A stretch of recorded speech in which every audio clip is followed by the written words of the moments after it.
अरे मम्मी तुम भी ना, क्यों करती हो इतना काम जब होता नहीं तो? कल ही मैं खाना बनाने वाली रखवा देता हूँ। बस बोल दिया तूने। अरे कुक रखने से क्या होता है, वहीं खड़े रहो, एक एक काम बताओ उसे, तब जाकर वो कुछ करेगी। और तुम्हारे पापा किसी और के हाथ का खाना खाना नहीं चाहते। मम्मी अब थोड़ा कॉम्प्रोमाइज़ तो करना पड़ेगा ना।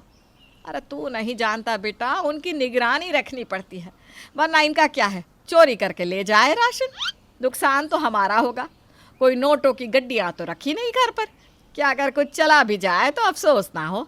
अरे भाई बचत करके चलना पड़ेगा ना। तो और क्या उपाय है मम्मी? बहू ले आओ बस। तुम्हारी दादी तो 30 की उम्र में चौके चूल्हे से दूर हो गई थी, और मैं 60 की उम्र में भी खाना पका रही हूँ। मुझे भी तो आराम चाहिए। कितने सपने थे मेरे, पर तुम लोग हो कि शादी के लिए तैयार ही नहीं होते। ठीक है मम्मी, देख लो लड़की, ले आओ बहू। देखता हूँ कौन तुम्हारा काम हल्का करती है। आजकल बहुओं से खाने की उम्मीद करना हवा में महल बनाने के समान है। अरे कुछ नहीं देगी तो सुबह की चाय तो दे ही देगी ना, बाकी काम मैं निकलवा ही लूँगी। इस उम्र में मुझसे अब लड़की नहीं देखी जाएगी। अरे उसकी चिंता आप मत कीजिए, लड़की तो मैंने पहले ही देख रखी थी, बस अमन की हाँ का इंतज़ार था। एक कप चाय तो पिला दे सुजाता। अरे बहू ही पिलाएगी अब। सुजाता अपनी पसंद की लड़की से अमन की शादी करवा देती है। शादी के दूसरे दिन क्या बात है, बहू अभी तक उठी नहीं? 10 बज गए। सुबह की चाय के बिना पेट क्लियर नहीं होता मेरा। अरे कल तो शादी हुई है, थक गई होगी बेचारी, क्योंकि काजल की माँ ने कहा था कि 4 बजे के बाद 1 मिनट भी बिस्तर पर नहीं रहती वो। कुछ ही देर बाद काजल कमरे से बाहर आती है। आप लोग उठ भी गए इतनी सुबह? अरे बेटा हम लोग तो 4 बजे ही उठ जाते हैं। इतनी सुबह उठ के करते क्या है? अरे बाबा, मैं तो आज तक 10 बजे के पहले उठी ही नहीं। तो स्कूल कैसे जाते थे भाभी आप? मेरा तो डे स्कूल था ना देवर जी। समधन जी ने कहा था कि तू 4 बजे के बाद बिस्तर पर नहीं रहती, तो मतलब उन्होंने झूठ कहा?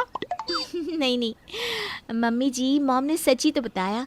दोपहर को मैं 2-4 बजे तक ही सोती हूँ, कभी 5 नहीं बजने दिया मैंने।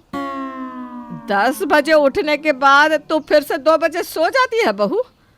हे भगवान। क्यों मम्मी, चाय नहीं पियोगी क्या? बेचारी सुजाता, उसके सारे सपनों पर पानी फिर गया था। अब तो उसे 4 नहीं 5 लोगों का खाना बनाना पड़ता था, क्योंकि काजल तो खाना बनाने के वक्त सोई ही रहती थी। एक दिन सुजाता के दूसरे बेटे रणवीर का कॉल आता है। मम्मी वो मुझे आपसे कुछ बात करनी थी। हाँ हाँ बोल बेटा। मम्मी मुझे एक लड़की बहुत पसंद है, बहुत भोली भाली है। हैं? कौन लड़की? वो तो अभी देख लेना। ये कहकर रणवीर फ़ोन रख देता है और गले में वरमाला पहने अपनी पत्नी के साथ अपने घर पर आ जाता है। तो सुजाता, अब क्या लगता है, मिलेगी चाय? नमस्ते पापा जी। तूने हमें बिना बताए शादी भी कर ली रणवीर? मम्मी, अंजलि मेरे बॉस की बेटी है। सर तो रेडी ही नहीं हो रहे थे, तो हमने छिपकर शादी कर ली। अंजलि बेटा, खाना वाना बना लेती हो ना? हाँ आंटी, खाना खा लेती हूँ, बनाते तो कुक थे ना घर पर। सुजाता सर पीट लेती है।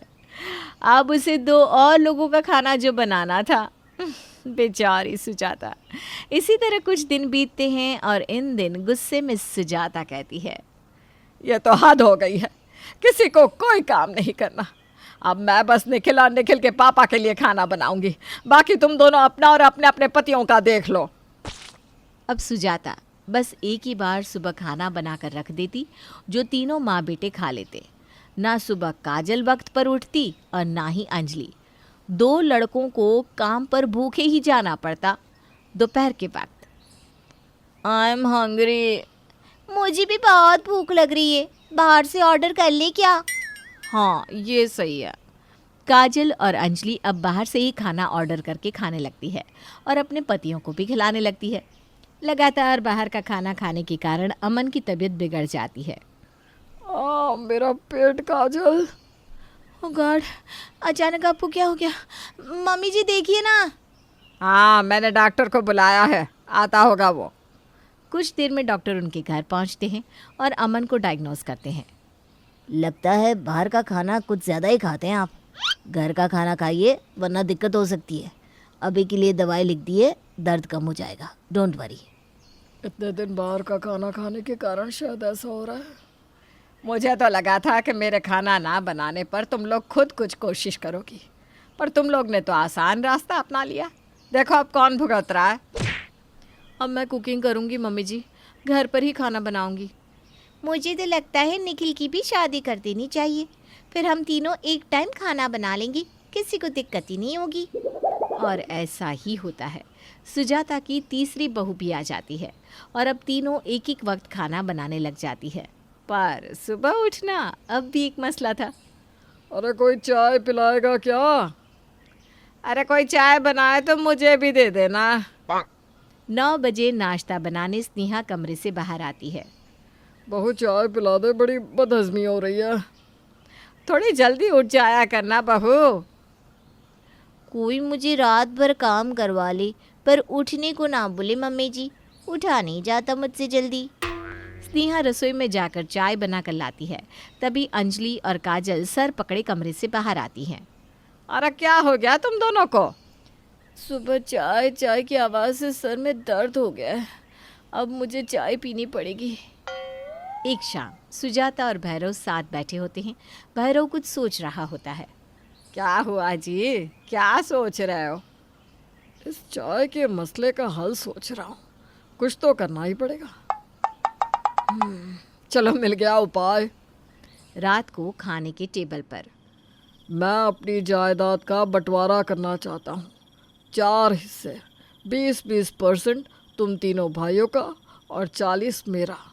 मरते वक्त मैं उसे दे जाऊंगा जो इस बूढ़े को वक्त पर चाय पिला दे, मुझे समय पर खाना दे दे। ये बात सुनते ही तीनों बहुओं के कान खड़े हो जाते हैं और फिर सोचने की ज़रूरत ही नहीं कि अगली सुबह क्या हुआ होगा। सुबह 5 बजे। पापा जी उठ जाइए, चाय का वक्त हो गया है। नाश्ता अभी तैयार कर दूं क्या पापा जी? पापा जी को फ्रूट्स खाने हैं पहले, है ना पापा जी?